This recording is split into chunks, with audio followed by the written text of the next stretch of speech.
अरे कल से कहाँ है मनोहर लाल जी? फ़ोनवा नहीं लग रहा था आपका। अजी संतोष जी का एडमिशन करवा दिए हैं, बधाई दे दीजिए और पार्टी का तय कर दीजिए। राय साहब ने जिस जोश के साथ बताया जैसे भारत को यूएन सुरक्षा परिषद में स्थायी सदस्यता दिलाकर आ रहे हूँ। अरे अभी तो हम यहाँ साला लाल किला में हैं महाराज, चर्चा को घुमाने लाए हैं, एम्स में किडनी दिखाए हैं और अब पूरा दिल्ली दिखाएंगे। साला बताइए इस 100वीं बार आ गए हम लाल किला। अभी हुमायूं के कब्र पर जाना है और गांधी जी के भी, फिर कहे हैं कि कुतुब मीनार और इंडिया गेट भी दिखाओ। साला हम तो गांव के लोगों को दिल्ली पर्यटन कराने में ही आधा साल गवा देते हैं। ये मज़ेदार किस्सा उस उपन्यास का है जिसकी हम बात करने वाले हैं आज। नमस्कार, मैं प्रिया तायल। आज हम जिस किताब की यानी कि जिस उपन्यास की बात करने वाले हैं उस उपन्यास का नाम है डार्क हॉर्स, जिसकी टैगलाइन है अनकही दास्तान, जिसे लिखा है नीलोत्पल मंडाल ने। नीलोत्पल जी बिहार के ताल्लुक़ रखते हैं, लेकिन उन्होंने अपनी पूरी पढ़ाई जो है वो रांची में पूरी की है और बीते कई सालों से वो राजनीतिक और सामाजिक मुद्दों पर अपनी बात रखते आए हैं। चलिए शुरू करते हैं बात किताब की।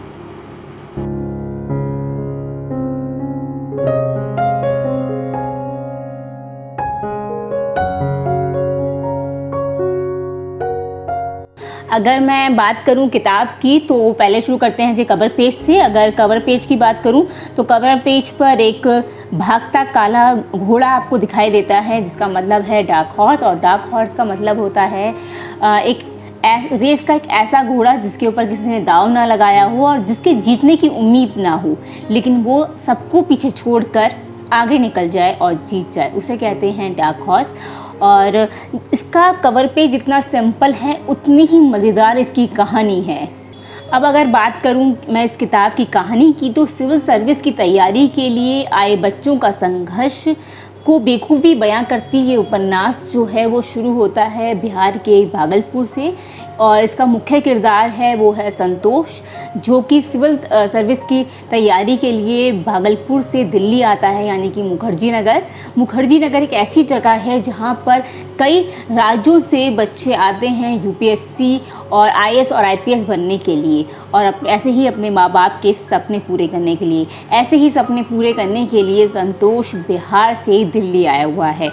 जब वो दिल्ली आता है तो उसको दिल्ली के माहौल के बारे में कुछ नहीं पता होता है। उसके मन में कई सवाल होते हैं जिनका जवाब उसके एक एक करके जब वो मुखर्जी नगर पहुंचता है उसको मिल जाते हैं। संतोष के अलावा इसमें कई और किरदार भी हैं, जैसे कि राय साहब, गुरु रुस्तम, जावेद और मनोहर, कई और दोस्त भी, जितने भी किरदार हैं वो एक एक करके संतोष के दोस्त बन जाते हैं जो उसकी आगे मदद करते हैं।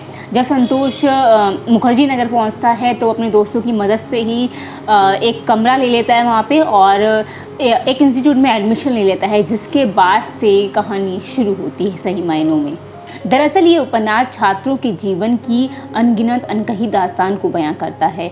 ऐसे छात्र जो अपने माँ बाप का सपना लिए दिल्ली चले आए हैं और जब आप इस उपन्यास को पढ़ते हैं तो आपको ऐसा लगता है कि लेखक ने आपको मुखर्जी नगर की ऐसी इमारत पे या कहूँ कि ऐसे एक कोने में खड़ा कर दिया है जहाँ से आपको हर किरदार उठते बैठते, खाते पीते और पढ़ते लिखते सब उसका पता चल रहा है। और ये उपन्यास जो है वो पूरा बहुत मज़ेदार है और इस जितने भी इसमें किरदार हैं वो अपनी एक कहानी कहते हैं और यही वजह है कि आप हर किरदार से अपने आप को जोड़ लेते हैं और इसी के चलते जब आप इसे पढ़ना शुरू करते हैं तो बंद करके नहीं रख पाते हैं। लेखक ने इसमें एक बात कही है कि मुखर्जी नगर में दिवाली और मातम एक साथ आता है और इस माहौल को आप इसके अंदर देख पाते हैं बहुत अच्छे से। और इस किताब का डार्क हॉर्स कौन निकलता है और कौन नहीं, ये तो आपको इस किताब को पढ़ने के बाद ही पता चलेगा। वहीं अगर मैं इस किताब की भाषा की बात करूं तो इस लेखक ने अपने किरदार, जितने भी किरदार हैं उन्हें पूरी आज़ादी दी है बोलने की। जिस किरदार को जो चाहा बोल दिया, जो चाहा बोल दिया। किसी ने गाली देनी चाहिए तो वो भी दे दी है किरदार ने। लेखक ने किसी का किसी का गला घोटने की और ज़ुबान काटने की कोशिश तो बिल्कुल नहीं की है इस किताब में। और यही वजह है कि आपको इस किताब में एक तो सरल भाषा मिलती है, साथ ही साथ उत्तर प्रदेश और बिहार से जो है वो कई तरह की इसमें भाषा आपको पढ़ने को मिल जाएगी।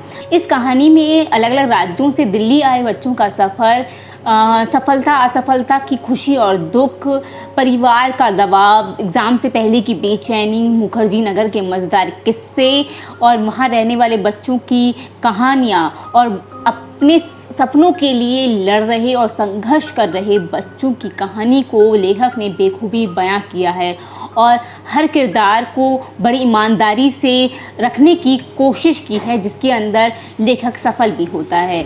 ये उपन्यास आपको एंटरटेनमेंट देने में कोई कसर नहीं छोड़ता है। यदि आप उत्तर प्रदेश और बिहार के सफ़र पर चलना चाहते हैं और घर बैठे बैठे मुखर्जी नगर को देखना चाहते हैं तो आप इस उपन्यास को पढ़ सकते हैं। साथ ही साथ अगर आप यूपीएससी की तैयारी करने की सोच रहे हैं तो आपको ये उपन्यास एक बार ज़रूर पढ़ना चाहिए। अगर आप भी इस किताब को पढ़ना चाहते हैं तो ऑनलाइन ईजिली ऑर्डर कर सकते हैं और इसको पब्लिश किया है हिंद युगम ने और इसका प्राइस जो है वो 175 रुपये है, यानी कि 175 रुपीज़। साथ ही साथ अगर आपने ये किताब पढ़ी भी है तो ज़रूर बताएं कमेंट बॉक्स में कि आपको मेरा रिव्यू कैसा लगा, और अगर आप मेरा रिव्यू देखने के बाद किताब पढ़ेंगे तो ज़रूर बताइएगा कि आपको किताब कैसी लगी।